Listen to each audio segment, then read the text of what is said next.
Alright guys, so welcome back, and we are discussing the important report that was published by the Parliamentary Committee, the study that was conducted by the Parliamentary Committee for regarding the COVID-19 related impacts on Canadian immigration.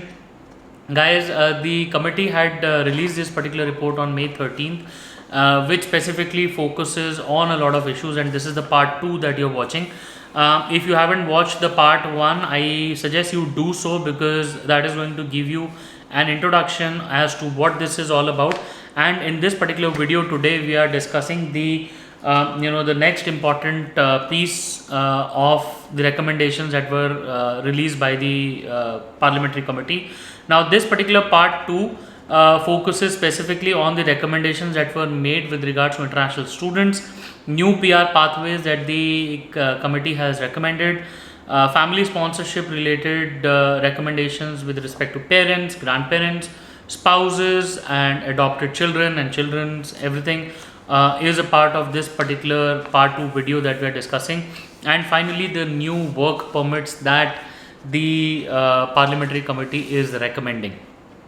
Now guys, let's just quickly get started with the video. And before we do, my number is on the screen right now if you want to get in touch with me, and if you haven't subscribed so far, please make sure that you hit the bell icon and the subscribe button, because we talk a lot about Canadian immigration. And if you are an aspirant, this is the channel that you must be watching, guys. So getting on with the topic of the day, the recommendations that the committee has made with respect to international students is the first bucket that we are discussing today.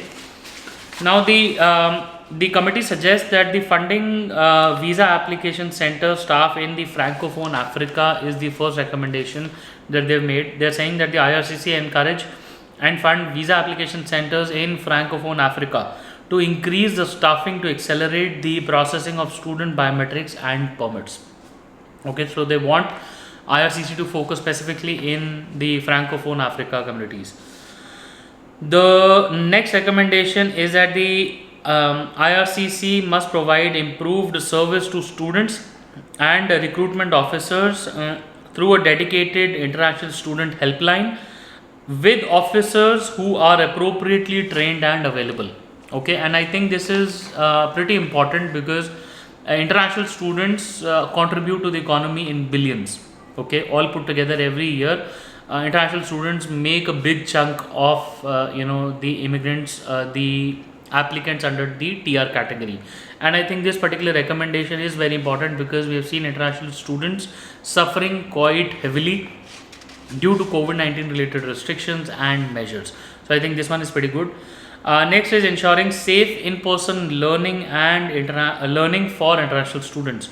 Now the IRCC and the CBSA, which is the Canada Border Services Agency, continue to support international students and designated learning institutions to permit international students to safely enter Canada and study in person. I think this is already undergoing, and the committee says you must be doing it. And there are further recommendations if you go deep into the report.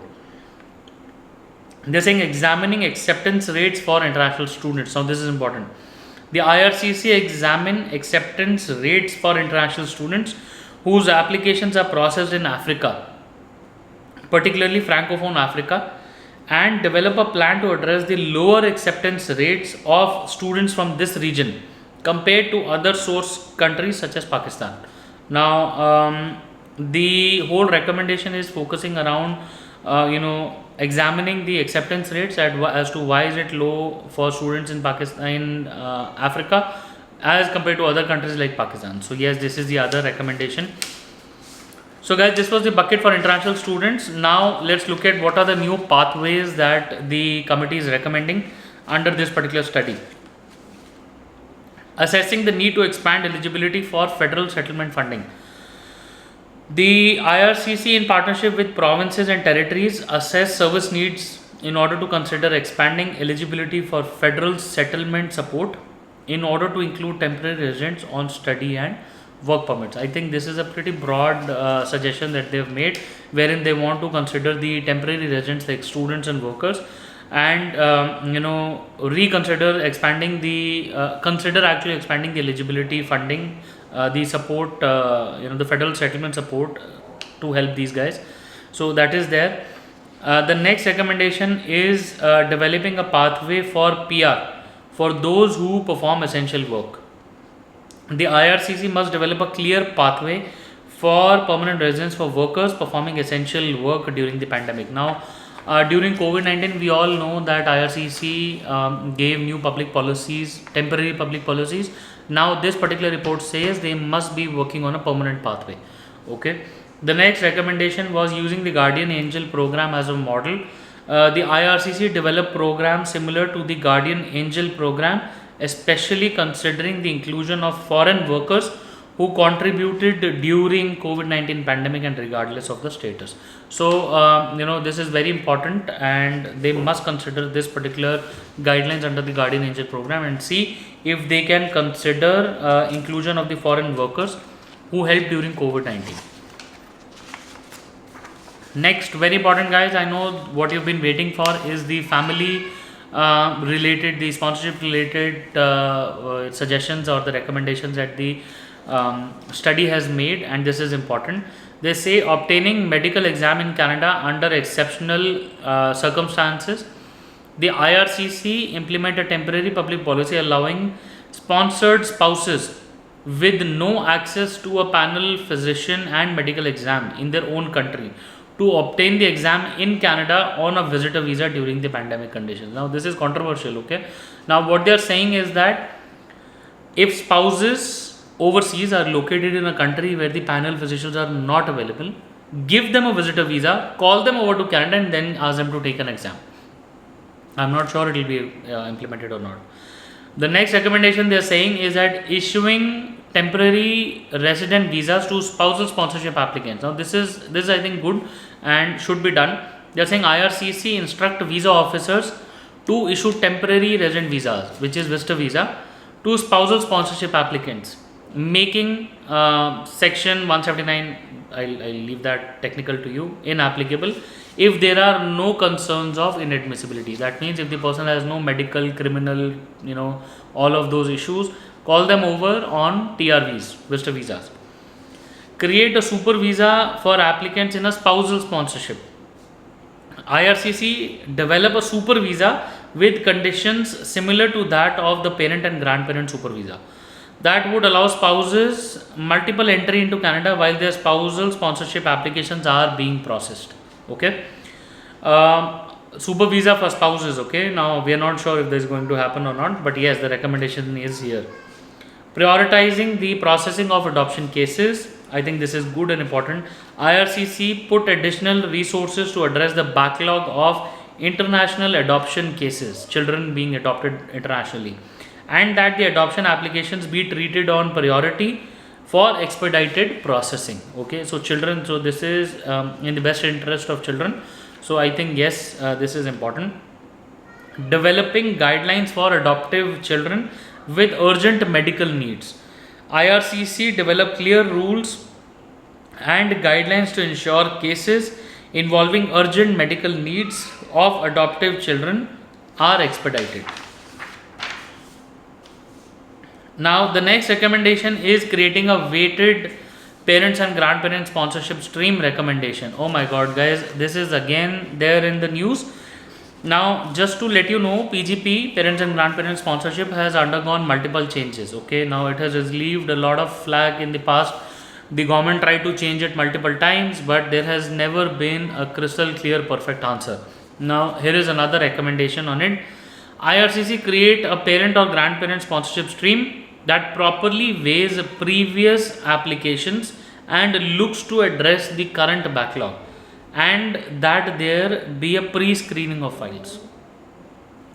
I won't comment more on this because we don't know what is the crystal clear answer. It only, there's only test and trial method on it. You first need to release it and then only, get an answer to it. Changing financial requirements for parents and grandparents sponsorship. The IRCC allowed the income requirements for the parents and grandparents sponsorship program to be the minimum necessary income equal to the low income cutoff established by the Statistics Canada for the years impacted by economic consequences of COVID-19. conduct yearly review to determine whether to extend allowing minimum this equivalent to the low LICO and this. Okay, so I'll just give you a more deep understanding on this. Now there is a low income cutoff category that the Statistics Canada releases every year.